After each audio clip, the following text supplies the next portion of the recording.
Dibuang seperti sampah oleh cucu kesayangannya sendiri, Bu Maryam pergi hanya dengan membawa koper tua berdebu.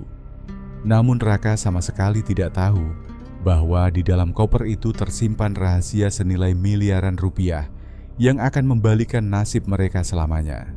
Sebelum kita masuk ke drama penuh emosi ini, tolong absen dulu di kolom komentar dari kota mana kalian menonton video ini.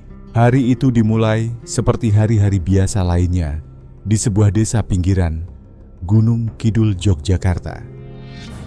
Matahari pagi bersinar terik, memanaskan jalanan tanah merah yang kering dan berdebu. Rumah-rumah sederhana di sana, sebagian besar temboknya sudah retak, dimakan usia dengan pagar besi yang mulai berkarat, seakan sedang berjuang melawan waktu. Udara terasa panas dan kering, jenis panas yang membuat orang berkeringat meski hanya duduk diam. Bu Maryam bangun subuh seperti biasanya membuka jendela kamar kecil. Di bagian belakang rumah, satu-satunya ruangan yang masih dia rasa sebagai miliknya. Dia menghirup aroma tanah kering yang bercampur dengan sisa asap pembakaran sampah dari kejauhan. Ayam jantan milik tetangga berkokok untuk ketiga kalinya. Dia menghela napas panjang, mengikat rambut putihnya menjadi sanggul sederhana, lalu berjalan ke dapur tanpa alas kaki.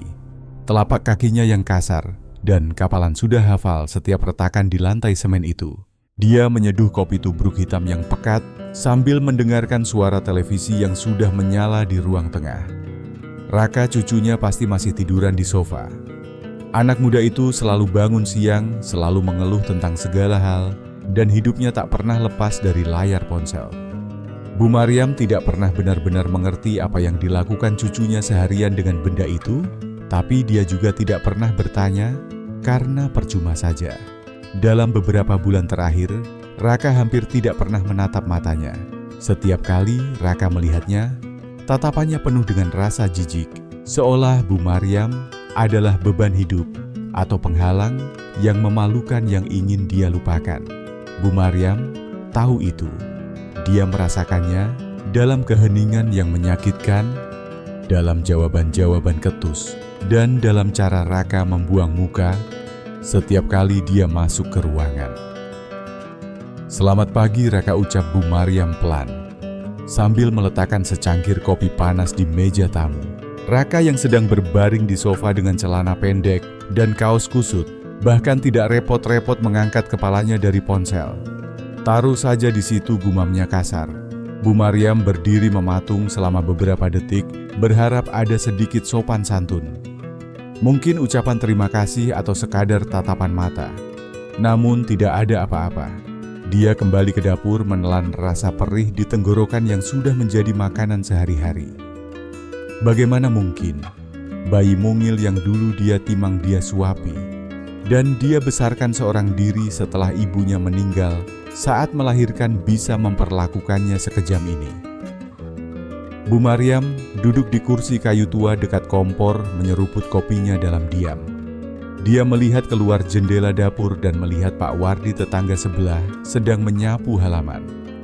Pak Wardi adalah satu dari sedikit orang yang masih mau menyapanya orang baik dari generasi lama yang tahu tata krama. Bu Maryam melambaikan tangan pelan dan Pak Wardi membalasnya tersenyum ramah dari balik topi lusuhnya. Setidaknya masih ada itu.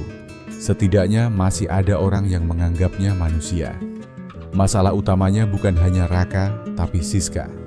Wanita muda yang muncul dalam hidup cucunya 6 bulan lalu, dan sejak saat itu segalanya berubah drastis. Siska memang cantik bergaya kota, tapi hatinya dingin sedingin es.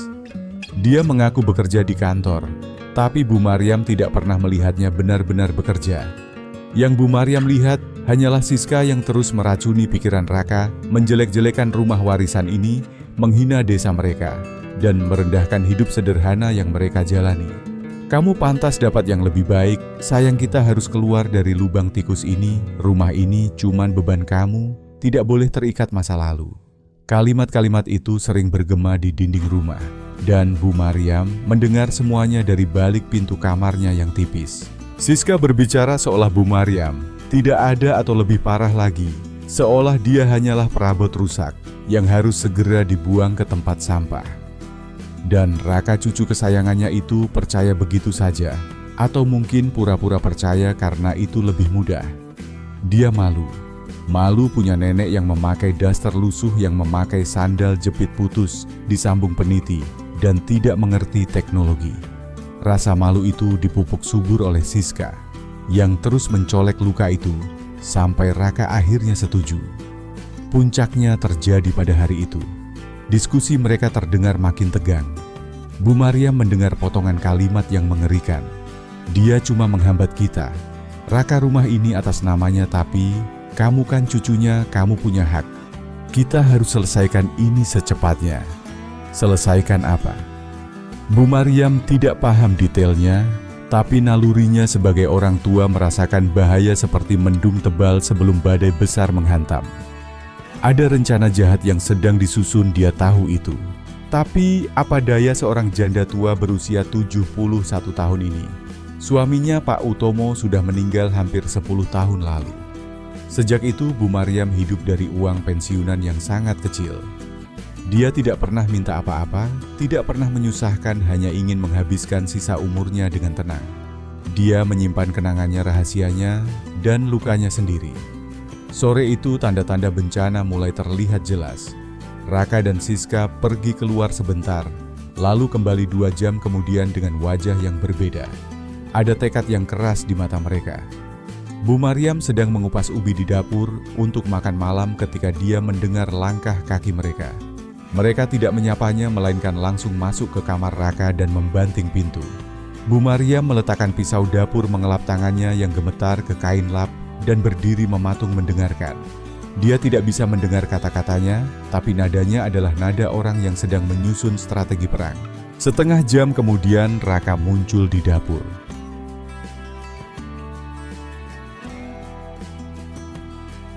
Bersalah, yang bercampur dengan keras kepala di matanya. Nenek aku perlu bicara, katanya datar. Bu Maryam membalikan badan, jantungnya berdegup kencang. Bicara apa Raka, tanyanya lembut. Raka menarik napas panjang, lalu melipat kedua tangannya di dada, sikap yang menunjukkan pertahanan diri. Begini, aku dan Siska, kami butuh rumah ini. Untuk masa depan kami mau merenovasi total dan tinggal berdua saja. Dan ya, nenek harus mengerti, nenek sudah tua, butuh perawatan khusus, butuh perhatian yang tidak bisa aku berikan. Jadi tidak mungkin nenek terus tinggal di sini. Lutut Bu Maryam terasa lemas seketika. Maksudmu apa, Raka? Ini rumahku, aku yang membesarkanmu di sini. Raka memotong cepat. Aku tahu, Nek, tapi dengar dulu, nenek tidak mampu tinggal sendirian dan kami tidak sanggup mengurus nenek. Jadi, aku sudah bicara dengan Ustaz Amir di yayasan dekat masjid kecamatan. Beliau punya rumah singgah untuk lansia. Itu tempat yang bagus, banyak teman seusia nenek-nenek akan terjamin di sana. Dunia Bu Maryam runtuh saat itu juga. Dia berpegangan pada pinggiran meja dapur agar tidak ambruk. Raka, apa kamu mengusir nenekmu sendiri? Suaranya keluar sangat lirih, bergetar menahan tangis. Raka membuang muka, tidak berani menatap mata neneknya. Bukan mengusir, Nek, ini solusi terbaik buat semua orang. Siska sudah mengatur semuanya, besok pagi kami antar nenek ke sana. Air mata panas mulai mengalir di pipi keriput Bu Maryam. Bagaimana kalau aku tidak mau, tanyanya putus asa. Raka mengeraskan rahangnya. Nenek, jangan mempersulit keadaan, nenek tidak punya tujuan lain, tidak punya siapa-siapa selain aku. Siska tiba-tiba muncul di belakang Raka dengan senyum manis yang penuh racun. Bu Maryam, percayalah, di sana ibu akan lebih senang ada yang mengurus daripada di sini sendirian. Terus di kamar belakang menyedihkan sekali. Bu Maryam menatap Siska, lalu beralih ke Raka. Kamu percaya omongan perempuan ini? Raka, kamu benar-benar menganggap nenekmu ini sampah? Raka tidak menjawab, dia berbalik badan dan berjalan pergi. Siska mengangkat bahu, acuh tak acuh. Besok pagi jam 7 kita berangkat. Sebaiknya ibu mulai berkemas sekarang, jangan bawa barang rongsokan terlalu banyak. Siska pun pergi meninggalkan Bu Maryam yang hancur lebur berdiri sendirian di dapur yang mulai gelap, berpegangan pada meja kayu, satu-satunya benda yang terasa kokoh di tengah dunianya yang sedang kiamat.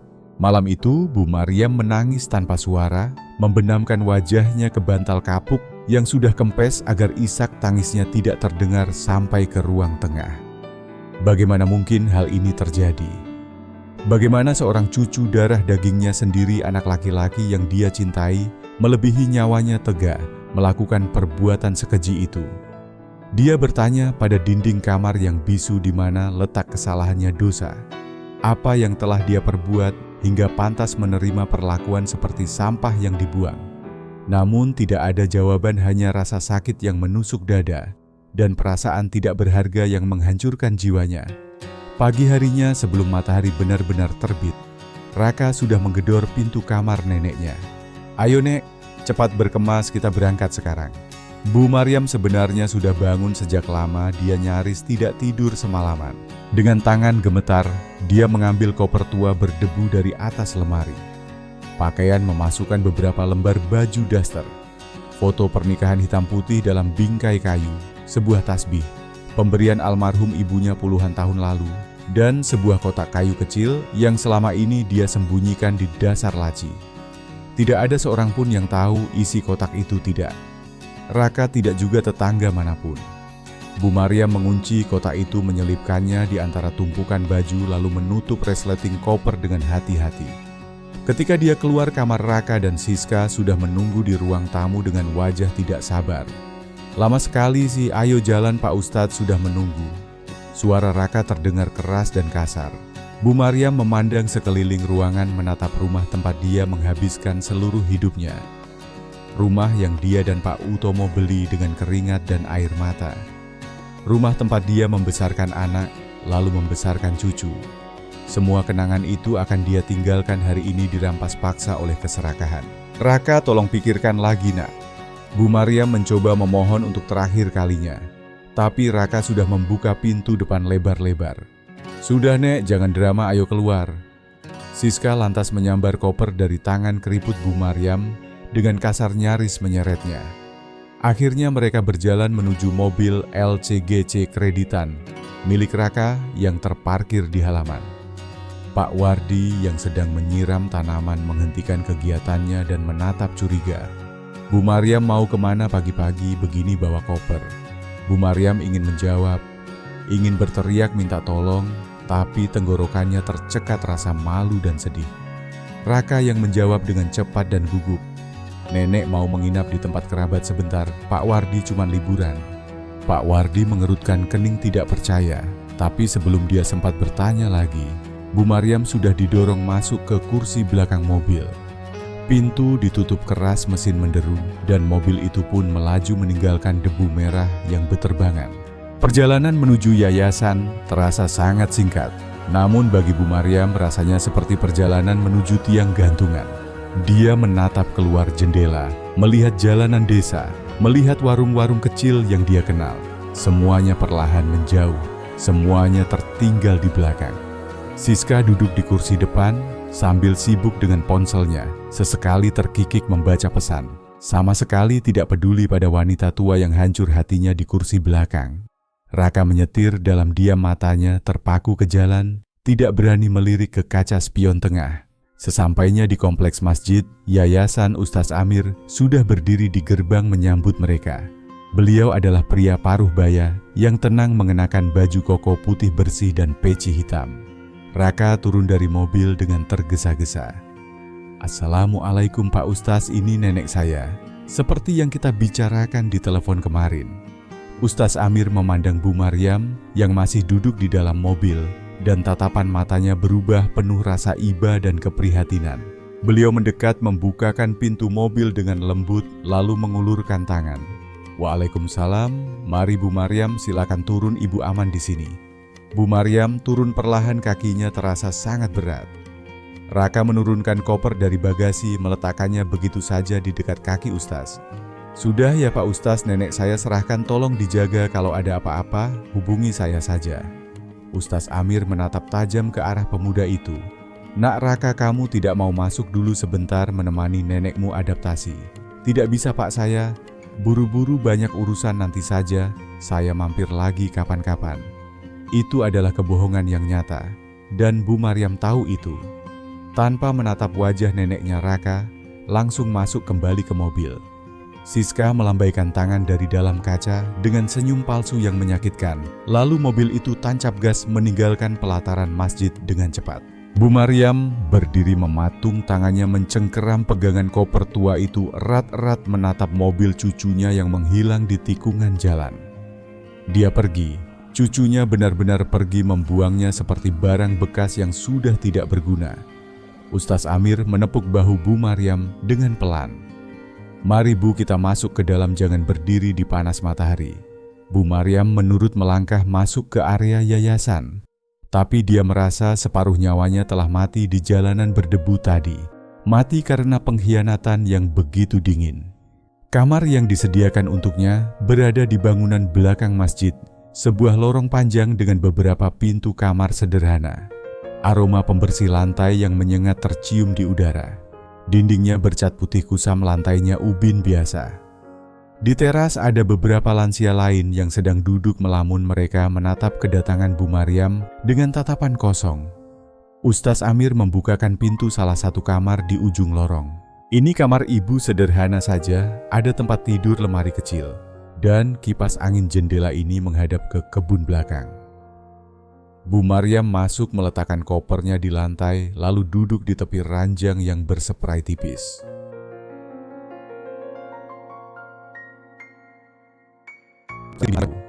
Beliau sudah mengenal Bu Maryam cukup lama, sering melihatnya di pengajian desa sebelah, wanita yang selalu sopan dan tidak pernah neko-neko.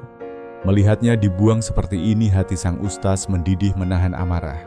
"Bu Maryam, istirahatlah dulu, nanti saya bawakan teh hangat dan roti." Bu Maryam mengangguk lemah, air matanya sudah kering habis tak bersisa. Tak lama kemudian, Ustaz Amir kembali membawa nampan berisi teh manis hangat dan sepiring roti tawar. Beliau meletakkannya di meja kecil, lalu menarik kursi plastik dan duduk di hadapan Bu Maryam. "Bu, saya mau tanya jujur. Raka bilang ibu sudah pikun dan butuh perawatan khusus yang tidak bisa dia berikan. Tapi saya lihat ibu masih sangat sehat dan ingatan ibu tajam. Apa yang sebenarnya terjadi?" Pertanyaan itu meruntuhkan pertahanan terakhir Bu Maryam. Bahunya terguncang hebat dan tangisnya pecah seketika. "Dia mengusir saya, Pak Ustaz. Dia bilang saya beban dia dan pacarnya mau menguasai rumah itu. Saya yang merawat dia dari bayi merah saya, yang menggendong dia saat sakit, dan sekarang dia membuang saya demi perempuan itu." Ustaz Amir mendengarkan dengan rahang, mengeras tangannya mengepal di atas lutut. Sungguh biadab batinnya. "Ini tidak benar. Bu, ini kezaliman yang nyata. Saya tidak akan membiarkan ibu diperlakukan tidak adil begini." Bu Maryam menghapus air matanya dengan ujung kerudung. "Tapi saya bisa apa, Pak Ustaz? Saya tidak punya uang, tidak punya kuasa, saya cuman orang tua bodoh." Ustaz Amir menatapnya tajam namun lembut. "Ibu punya hak, rumah itu milik ibu, bukan milik mereka. Apa ibu punya surat-surat penting, sertifikat, atau dokumen lain yang membuktikan kepemilikan ibu?" Bu Maryam terdiam sejenak, teringat pada koper di kakinya. Dia menunduk menatap koper tua itu lekat-lekat. "Ada, Pak Ustadz, saya membawa sesuatu." Dengan tangan gemetar, dia menarik koper itu, membuka resletingnya, dan mengeluarkan kotak kayu kecil yang tadi dia sembunyikan. Dia membukanya perlahan. Di dalamnya tersimpan surat-surat lama yang kertasnya sudah menguning dan sebuah amplop tebal yang masih disegel rapat. "Ini peninggalan almarhum Pak Utomo, suami saya," kata Bu Maryam lirih sambil menyerahkan amplop itu. "Sebelum meninggal, dia berpesan agar saya menjaganya baik-baik. Katanya ini sangat penting, tapi saya tidak pernah berani membukanya. Saya takut tidak mengerti isinya." Ustaz Amir menerima amplop itu, merasakan ketebalannya. "Bu, boleh saya buka? Siapa tahu ini petunjuk jalan keluar buat ibu." Bu Maryam mengangguk pasrah. "Silakan Pak Ustaz, toh saya sudah tidak punya apa-apa lagi untuk disembunyikan." Ustaz Amir merobek segel amplop itu dengan hati-hati. Dan ketika beliau menarik lembaran kertas di dalamnya, matanya terbelalak kaget membaca judul dokumen tersebut. Kertas tebal berlogo Garuda itu kini berada di tangan Ustaz Amir, yang membacanya dengan mata melebar tak percaya. Dia membolak-balik halaman dokumen tersebut, memastikan bahwa penglihatannya tidak salah, sementara detak jantungnya semakin cepat. Di sana tertulis jelas rincian tentang tanah seluas 50 hektar yang terletak di kawasan perbukitan subur, tanah yang selama ini Bu Maryam kira hanyalah lahan tidur tak berharga. Namun dokumen itu menyatakan fakta. Lain fakta yang mengguncang akal sehat. Bu Maryam, tolong dengarkan saya baik-baik. Ustaz Amir berbicara dengan nada yang sangat serius, menatap lurus ke mata wanita tua itu. Ini bukan sekadar surat tanah biasa, ini adalah surat penetapan ganti rugi dari pemerintah pusat. Tanah almarhum Pak Utomo ternyata masuk dalam area pembangunan waduk nasional proyek besar yang sudah disahkan bertahun-tahun lalu. Bu Maryam mengerjap bingung, tangannya meremas ujung daster batiknya yang lusuh. Dia tidak mengerti bahasa hukum yang rumit itu. Ganti rugi? Bagaimana Pak Ustaz? Tanyanya polos. Ustaz Amir menarik napas panjang, berusaha menjelaskan dengan bahasa yang paling sederhana. Bu, pemerintah membeli tanah Bapak untuk dijadikan waduk dan nilai ganti ruginya sangat besar, sangat fantastis. Uang itu seharusnya sudah cair sejak lama. Keheningan menyelimuti kamar sempit di rumah singgah itu. Hanya suara kipas angin berkarat yang terdengar berputar pelan di sudut ruangan. Bu Maryam mencoba mencerna informasi itu, namun otaknya buntu. Dia hidup miskin, makan seadanya. Bahkan untuk beli obat rematik saja sering tidak mampu, padahal di atas kertas dia seharusnya hidup berkecukupan. Kita tidak bisa membiarkan ini, kita butuh ahli hukum. Ustaz Amir segera mengambil ponselnya menghubungi seseorang yang dia percaya. Namanya Bu Marina, seorang pengacara yang berkantor di kota kabupaten, wanita tangguh yang sering membantu kasus orang-orang kecil tanpa bayaran. Setelah percakapan singkat namun mendesak di telepon, Ustaz Amir mengajak Bu Maryam bersiap. Kita harus ke kantor Bu Marina, sekarang juga Bu, ini tidak bisa ditunda. Perjalanan menuju kantor pengacara itu terasa menegangkan. Bu Maryam duduk di kursi penumpang mobil tua milik yayasan, memeluk tas koper kecilnya seolah itu adalah pelampung di tengah lautan badai. Setibanya di sana, mereka disambut di sebuah ruko 2 lantai yang sederhana. Ruangan itu penuh dengan tumpukan berkas perkara, namun terasa hangat dan ramah. Bu Marina, wanita berkacamata dengan rambut diikat rapi, menyambut mereka dan langsung mempersilakan duduk. Tanpa basa-basi, Bu Marina mulai memeriksa dokumen-dokumen dari kotak kayu itu.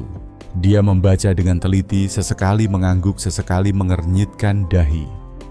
Suasana tegang begitu terasa, seakan udara di ruangan itu memadat. Setelah 10 menit yang terasa seperti selamanya, Bu Marina melepaskan kacamatanya dan menatap Bu Maryam dengan pandangan campur aduk antara kagum dan prihatin. Bu Marina memulai penjelasannya dengan suara tegas namun lembut. Berdasarkan surat keputusan tahun 2013 ini, nilai ganti rugi tanah suami ibu ditaksir mencapai 1,2 miliar rupiah pada saat itu. Tapi karena uangnya mengendap dan ada perhitungan bunga, serta denda keterlambatan pembayaran dari pihak terkait, nilainya saat ini, jika dikonversi dan dihitung ulang, mencapai sekitar 3,5 miliar rupiah. Angka itu menghantam telinga Bu Maryam seperti ledakan petir di siang bolong. 3,5 miliar. Dia bahkan tidak bisa membayangkan seberapa banyak tumpukan uang itu. Mulutnya terbuka sedikit, tapi tidak ada suara yang keluar. Namun kejutan itu belum berakhir, karena Bu Marina kembali memasang wajah serius dan mengeluarkan selembar kertas fotokopi bukti transfer yang terselip di antara berkas-berkas asli. Masalahnya adalah uang pokok sebesar 1,2 miliar itu tercatat sudah dicairkan. Bu Marina menunjuk sebuah baris tanggal di kertas itu. Uang ini ditarik tunai dan dipindahkan ke rekening lain pada tahun 2016, setahun setelah suami ibu meninggal dunia. Bu Maryam menggeleng pelan, wajahnya pucat pasi. Tidak mungkin, Bu, saya tidak pernah menerima uang sepeser pun, saya bahkan tidak tahu uang itu ada. Bu Marina mengangguk paham. Saya tahu Bu karena lihat tanda tangan di bukti penerimaan ini. Pengacara itu menyodorkan kertas tersebut ke hadapan Bu Maryam. Tolong Ibu perhatikan baik-baik, apakah ini tanda tangan almarhum Pak Utomo atau tanda tangan Ibu sebagai ahli waris? Bu Maryam menyipitkan mata yang mulai rabun meneliti goresan tinta di atas materai itu. Tangannya gemetar hebat saat menyentuh kertas itu. Bukan, bisiknya parau. Ini bukan tulisan bapak-bapak, kalau tanda tangan selalu ada garis bawahnya Dan ini kaku sekali. Ini palsu. Bu Marina menghela napas berat lalu menukar kertas itu dengan dokumen lain hasil cetak rekening koran yang entah bagaimana bisa dia dapatkan dari koneksinya di bank daerah. Penelusuran awal saya menunjukkan dana itu masuk ke rekening atas nama Raka Pratama cucu ibu. Nama itu disebut dan hancurlah sisa-sisa pertahanan hati Bu Maryam. Raka, cucu yang dia susui, cucu yang dia ajarkan, berjalan cucu yang dia lindungi dari kerasnya dunia. Ternyata anak itulah ular berbisa yang sebenarnya. Raka telah memalsukan tanda tangan kakeknya yang sudah meninggal, mencuri hak nenek-neneknya, menikmati kemewahan di atas penderitaan wanita tua yang merawatnya, dan puncaknya mengusir pemilik uang itu ke jalanan. Ustaz Amir yang duduk di sampingnya mengepalkan tangan dengan geram. Astagfirullah, ini bukan sekadar kenakalan remaja, ini kriminal murni. Bu Marina menegakkan punggungnya, sorot matanya tajam penuh tekad. Bu Maryam, ini kasus berat. Ada pemalsuan dokumen negara, penggelapan dana, dalam jumlah besar penipuan dan penelantaran lansia. Raka bisa kena pasal berlapis. Pertanyaannya sekarang, apakah ibu siap melawan cucu ibu sendiri di meja hijau? Bu Maryam menunduk, air matanya menetes jatuh ke pangkuan. Rasa sakit dikhianati darah daging sendiri jauh lebih perih daripada kemiskinan manapun. Namun dia teringat wajah sombong Siska, teringat kata-kata kasar Raka saat mengusirnya, teringat.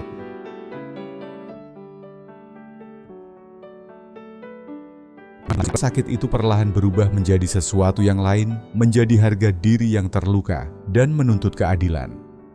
Dengan sisa tenaga yang dia miliki, Bu Maryam mengangkat wajahnya menatap Bu Marina dan Ustaz Amir bergantian.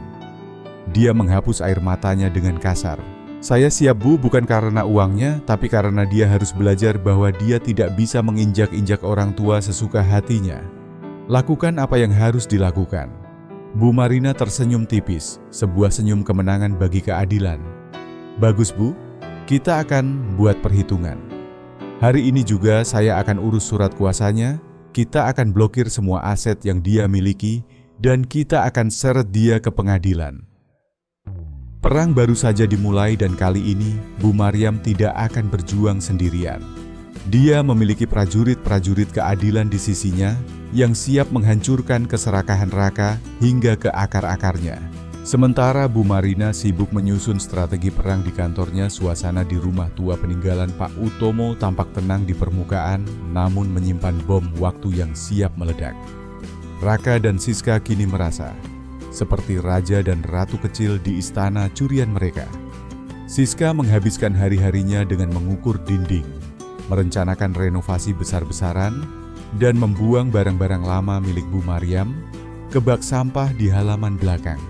Dia bermimpi tentang dapur modern bergaya minimalis, lantai marmer yang dingin, dan melenyapkan semua jejak kemiskinan dari rumah itu. Namun angin perubahan mulai berhembus kencang di desa pinggiran Gunung Kidul tersebut. Kabar tentang kejahatan Raka tidak disimpan rapat oleh Ustaz Amir. Beliau merasa bahwa masyarakat perlu tahu kebenaran agar hukum sosial bisa berjalan beriringan dengan hukum negara. Orang pertama yang diberitahu adalah Pak Wardi, tetangga sebelah yang setia. Ketika mendengar cerita lengkap tentang pencurian uang miliaran rupiah dan pengusiran keji itu, wajah tua Pak Wardi memerah padam menahan amarah. Dia tidak menyangka cucu yang dulu sering dia beri mangga saat kecil, kini tumbuh menjadi monster yang tega memakan neneknya sendiri. Dari mulut Pak Wardi, kabar itu menyebar secepat api membakar ilalang kering di musim kemarau. Berita itu merayap dari warung kopi ke pos ronda, dari tukang sayur keliling hingga ke ibu-ibu pengajian. Bisik-bisik tetangga mulai terdengar di mana-mana. Cucu durhaka maling di rumah sendiri, penipu berdarah dingin.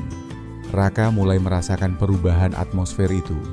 Setiap kali dia keluar rumah untuk membeli rokok atau pulsa, tatapan orang-orang terasa berbeda.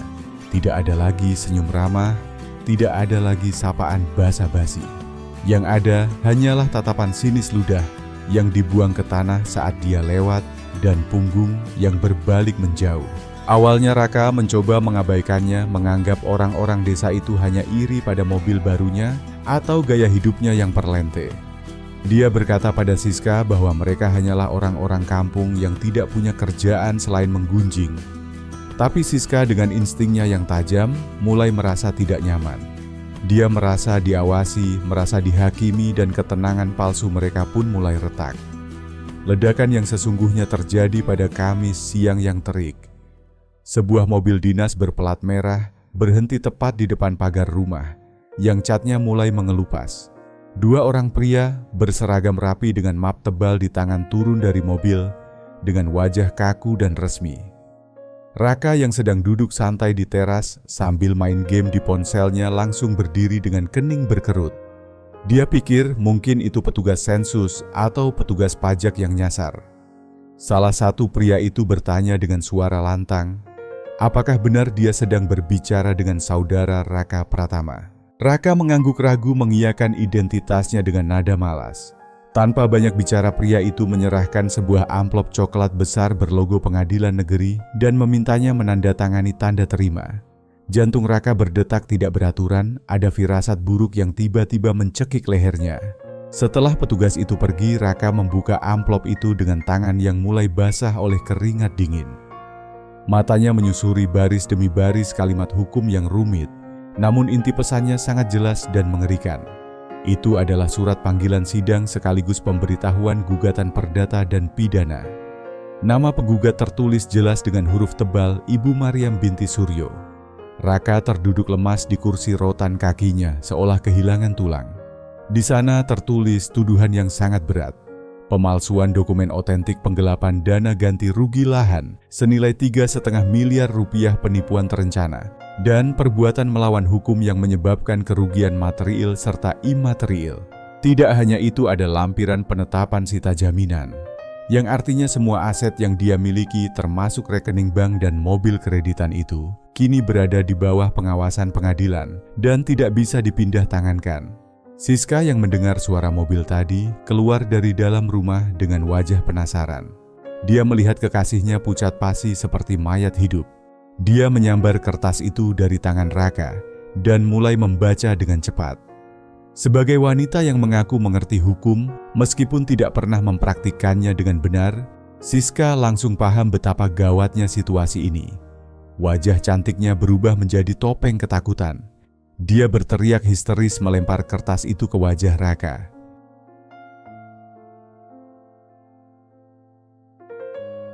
Siska berteriak bahwa Raka bilang semuanya aman. Raka bilang neneknya bodoh dan tidak akan pernah tahu. Raka bilang uang itu sudah bersih. Tapi kenyataannya sekarang mereka sedang diburu. Ini bukan kasus main-main ini. Ancaman penjara, ancaman kemiskinan, dan ancaman kehancuran total.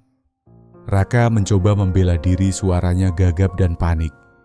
Dia bersumpah tidak tahu bagaimana neneknya bisa tahu. Dia yakin neneknya tidak punya akses kemana-mana. Dia menduga pasti ada orang lain di belakang ini, mungkin si ustaz itu atau tetangga yang ikut campur. Tapi alasan itu tidak berguna lagi sekarang. Siska yang cintanya setipis kulit bawang dan hanya didasari oleh uang, mulai menunjukkan wajah aslinya. Dia tidak mau terseret. Dia tidak mau ikut di penjara gara-gara kebodohan pacarnya. Ketegangan di rumah itu memuncak. Teriakan saling menyalahkan terdengar sampai ke jalanan.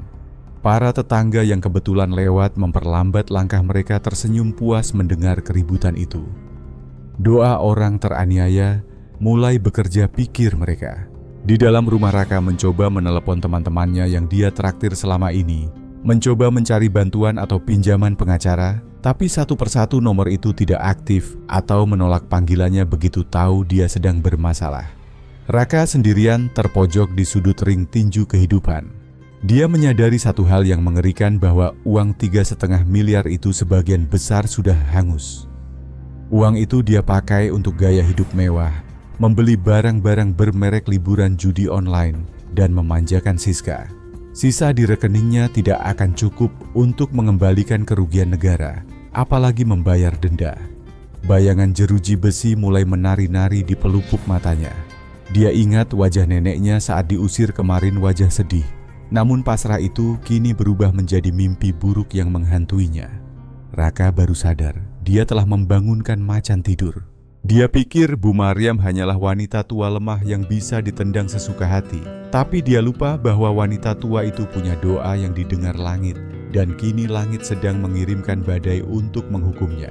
Proses hukum itu berjalan jauh lebih cepat dari yang dibayangkan oleh siapapun. Seolah-olah semesta sendiri sedang tidak sabar untuk segera membalaskan sakit hati seorang ibu. Bu Marina dengan keahliannya yang luar biasa tidak memberi celah sedikit pun bagi Raka untuk bernapas. Dia menyerahkan bukti-bukti yang tak terbantahkan ke meja hijau, mulai dari hasil uji forensik, tanda tangan jejak aliran dana di bank, hingga kesaksian Ustaz Amir tentang kondisi Bu Maryam saat dibuang. Hakim yang menangani kasus ini menggelengkan kepala berkali-kali saat membaca berkas perkara. Wajahnya merah, menahan geram melihat betapa teganya seorang cucu menipu neneknya sendiri. Dalam putusannya yang tegas, hakim tidak hanya memerintahkan pembekuan seluruh aset Raka, tetapi juga mengeluarkan surat perintah eksekusi pengosongan rumah secara serta-merta. Hakim menyatakan bahwa tindakan Raka adalah bentuk kejahatan kemanusiaan terhadap lansia, dan dia tidak berhak satu detik pun tinggal di atap yang bukan miliknya. Berita kemenangan ini sampai ke telinga Bu Maryam, seperti embun sejuk di tengah padang pasir yang gersang. Dia tidak bersorak kegirangan, tidak melompat-lompat, melainkan sujud syukur di lantai kamar rumah, singgah menangis dalam diam. Ustaz Amir yang melihatnya tersenyum haru menyadari bahwa keadilan Tuhan itu nyata dan datang tepat pada waktunya. Hari eksekusi pun tiba di sebuah siang yang panas dan berdebu. Sebuah rombongan mobil berhenti di depan rumah masa kecil Raka. Bu Maryam turun dari mobil kijang tua milik yayasan didampingi oleh Ustaz Amir di sisi kanan dan Bu Marina di sisi kiri. Di belakang mereka berdiri dua orang petugas jurusita dari pengadilan dan seorang polisi untuk memastikan keamanan. Pak Wardi yang sudah menunggu di pagar sejak pagi langsung membuka gembok pagar dengan semangat menyambut kepulangan tetangga kesayangannya itu. Ketukan keras di pintu depan membuat suasana menjadi tegang. Siska yang membukanya. Wajah cantiknya kini terlihat kusam, matanya bengkak dan rambutnya acak-acakan. Dia terlonjak kaget melihat barisan orang di depannya, terutama melihat seragam polisi yang mengkilap di bawah terik matahari. "Apa ini apa yang kalian mau?" tanyanya dengan suara parau yang gemetar. Petugas jurusita maju selangkah, menunjukkan dokumen resmi dengan cap merah. "Kami membawa perintah pengadilan untuk pengosongan rumah ini. Kalian, saudara Raka dan saudari Siska, diberikan waktu tepat 1 jam dari sekarang untuk mengemasi barang-barang pribadi dan meninggalkan properti ini. Jika menolak, kami akan melakukan pengeluaran paksa." Siska mundur terhuyung, wajahnya pucat pasi seputih kertas. Dia menoleh ke dalam rumah, berteriak memanggil nama Raka dengan nada histeris. Raka muncul dari ruang tengah, langkahnya gontai, bahunya turun, terlihat seperti orang yang sudah kalah perang sebelum bertempur. Dia melihat Bu Maryam berdiri tegak di halaman, bukan lagi nenek tua yang lemah, melainkan pemilik sah yang kembali untuk mengambil tahtanya. Raka mencoba membuka mulut, mencoba merangkai kata, tapi lidahnya keluh. Dia melihat tatapan dingin dari Bu Marina, tatapan tajam dari Pak Polisi, dan tatapan kecewa dari Ustaz Amir. Tidak ada tempat untuk lari, tidak ada lubang untuk sembunyi. Siska yang menyadari bahwa kapal mereka benar-benar sudah karam, tiba-tiba meledak. Dia berlari masuk ke kamar, mengambil koper besarnya, dan mulai melempar baju-bajunya ke dalam dengan asal-asalan. Suara bantingan barang terdengar gaduh dari dalam rumah. Siska tidak peduli lagi pada kerapian, dia hanya ingin pergi dari neraka itu. Raka menyusulnya ke kamar mencoba menenangkannya, tapi Siska justru menepis tangan Raka dengan kasar. "Jangan sentuh aku," teriaknya lantang. "Gara-gara kamu hidupku hancur, kamu bilang kamu kaya, kamu bilang warisan itu aman. Ternyata kamu cuma penipu bodoh." Kata-kata itu menusuk jantung Raka lebih tajam dari pisau belati. Wanita yang dia puja, wanita yang demi dia. Raka rela membuang neneknya, kini mencampakkannya begitu saja saat uang itu hilang.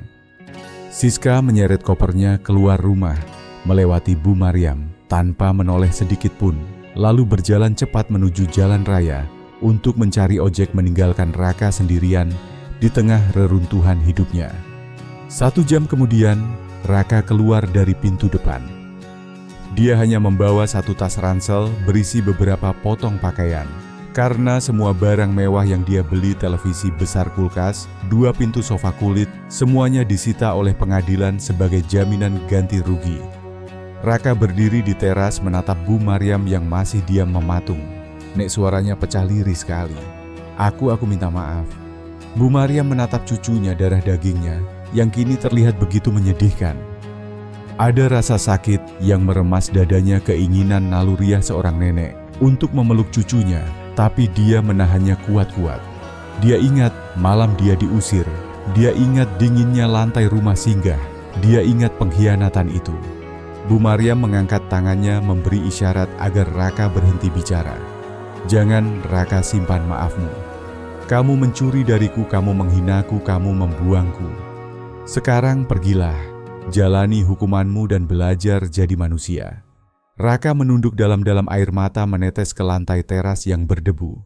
Dia tidak berani membantah, tidak berani memohon lagi. Dengan langkah berat, Raka berjalan melintasi halaman melewati Pak Wardi yang membuang muka, melewati polisi yang menatap waspada. Dia berjalan keluar pagar, menyusuri jalanan tanah merah, di bawah terik matahari sendirian, tanpa uang, tanpa pacar, tanpa keluarga. Pintu pagar ditutup kembali oleh Pak Wardi, suara besi beradu terdengar tegas, menandakan akhir dari sebuah babak kelam. Bu Maryam menghela napas panjang, lalu melangkah masuk ke dalam rumahnya, rumah yang akhirnya kembali ke pelukan tuannya. Bulan demi bulan berlalu dan roda nasib berputar dengan sangat adil bagi mereka yang sabar. Proses hukum terhadap Raka terus bergulir di pengadilan tanpa ampun. Karena sebagian besar uang miliaran rupiah itu sudah ludes digunakan untuk foya-foya dan gaya hidup mewah. Yang sia-sia, Raka tidak mampu mengembalikannya secara utuh. Hakim menjatuhkan vonis yang berat, hukuman penjara selama beberapa tahun, ditambah kewajiban kerja sosial dan denda yang harus dicicil seumur hidupnya. Pemuda yang dulunya sombong dengan mobil barunya itu, kini harus mendekam di balik jeruji besi merenungi nasib di ruangan sempit yang lembab. Siska, wanita yang dia banggakan, benar-benar menghilang seperti ditelan bumi, tidak pernah sekalipun datang menjenguk membuktikan bahwa cintanya hanya sebatas isi dompet. Raka sendirian, benar-benar sendirian, ditemani oleh penyesalan yang datang terlambat dan rasa malu yang membakar setiap kali dia mengingat wajah neneknya. Sementara itu di rumah desa pinggiran Gunung Kidul, kehidupan mulai bersemi kembali. Berkat kegigihan Bu Marina yang luar biasa, pihak bank dan asuransi akhirnya setuju untuk mengganti sebagian kerugian akibat kelalaian verifikasi tanda tangan. Bu Maryam menerima pengembalian dana sekitar 1 miliar rupiah. Jumlah itu memang tidak sebanyak nilai asli yang dicuri, namun bagi Bu Maryam itu sudah lebih dari cukup. Uang itu dia gunakan dengan sangat bijak. Hal pertama yang dia lakukan adalah merenovasi rumah tua itu. Dinding yang retak diperbaiki, cat yang kusam diganti dengan warna cerah yang menyejukkan mata, dan atap yang bocor akhirnya ditambal. Dia juga menanam banyak bunga di halaman depan, membuat rumah itu terlihat hidup dan asri persis seperti hatinya yang kini sudah sembuh dari luka. Pak Wardi, tetangga setia yang sudah dianggap saudara sendiri, hampir setiap hari datang berkunjung. Mereka sering duduk di teras sore hari, minum teh hangat sambil membicarakan masa lalu dan tertawa lepas tanpa beban. Ustaz Amir dan Bu Marina juga rutin mampir, bukan lagi sebagai pendamping kasus melainkan sebagai sahabat, sebagai keluarga baru yang tulus mencintainya. Suatu hari setelah menjalani sebagian masa tahanannya, Raka mendapatkan izin keluar sebentar untuk program kerja sosial membersihkan jalanan desa. Takdir membawanya menyapu jalan tepat di depan rumah masa kecilnya.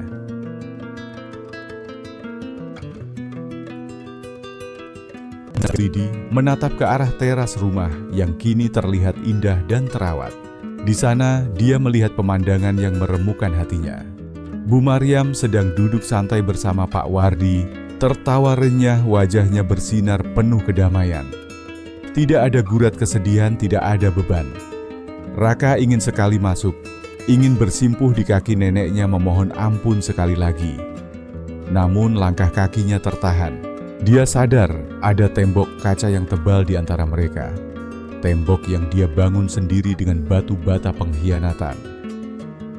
Dia hanya bisa menunduk menyembunyikan air matanya, lalu kembali menyapu debu jalanan, membawa pergi rasa bersalah yang akan dia panggul selamanya. Beberapa kesalahan memang bisa dimaafkan, namun kepercayaan yang sudah hancur lebur, seperti kaca, tidak akan pernah bisa direkatkan kembali dengan sempurna. Raka harus belajar bahwa surga yang dia cari di dunia luar sebenarnya sudah dia miliki di rumah itu, tapi dia justru membakarnya demi kesenangan sesaat. Bu Maryam sendiri telah menemukan tujuan hidup yang baru. Sebagian besar uang ganti rugi yang dia terima tidak dia simpan untuk menumpuk kekayaan. Suatu sore dia mendatangi Ustaz Amir di kantor yayasan. Dengan tangan keriputnya yang gemetar, karena haru dia menyerahkan sebuah amplop tebal berisi cek bernilai ratusan juta rupiah. "Pak Ustaz, tolong terima ini," ucapnya lembut. "Ini untuk perbaikan asrama panti, untuk beli kasur yang empuk buat para lansia, dan untuk beli makanan yang enak.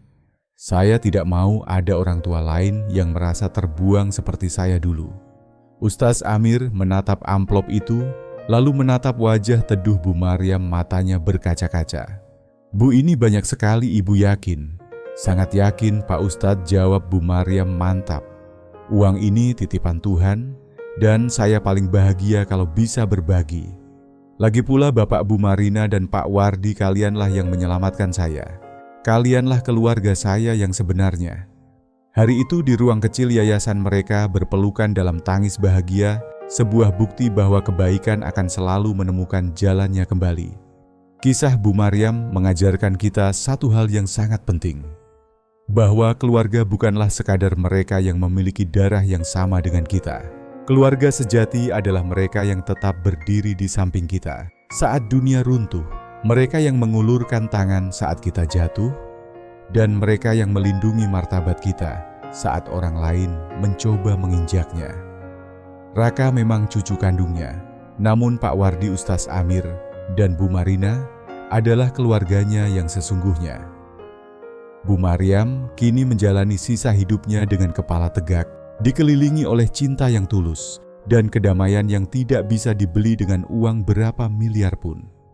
Dia membuktikan bahwa wanita tua yang dibuang itu sebenarnya adalah berlian yang sangat berharga, dan mereka yang membuangnya hanyalah orang-orang buta yang merugi. Keadilan telah ditegakkan, dan kebenaran telah menang. Dari teras rumah tua di pinggiran Gunung Kidul itu, kita akhirnya mengerti bahwa keadilan Tuhan tidak pernah tidur meskipun terkadang ia datang dengan cara yang tidak kita duga. Kisah perjuangan Bu Maryam dan kejatuhan Raka adalah sebuah cermin besar bagi hati nurani kita semua. Ia mengajarkan kita bahwa keserakahan pada akhirnya hanya akan memakan tuannya sendiri. Raka begitu sibuk mengejar harta dunia dengan cara menginjak-injak orang yang merawatnya. Namun pada akhirnya, dunia itu justru berbalik meremukkannya hingga tak bersisa. Pelajaran terbesar yang bisa kita bawa pulang hari ini adalah tentang definisi kekayaan yang sesungguhnya. Kaya itu bukanlah tentang seberapa tebal isi dompet kita atau seberapa mewah mobil yang terparkir di garasi. Kaya yang sejati adalah ketika kita memiliki tidur yang nyenyak tanpa dihantui rasa bersalah, dan memiliki orang-orang yang tulus menyayangi kita bukan karena uang, melainkan karena hati. Darah memang menjadikan kita saudara, tapi kesetiaan dan kasih sayanglah yang menjadikan kita keluarga. Jangan pernah menyepelekan air mata orang tua, karena di setiap tetesnya tersimpan kekuatan doa yang mampu menembus langit. Terima kasih sudah menemani perjalanan Bu Maryam mencari keadilannya sampai akhir.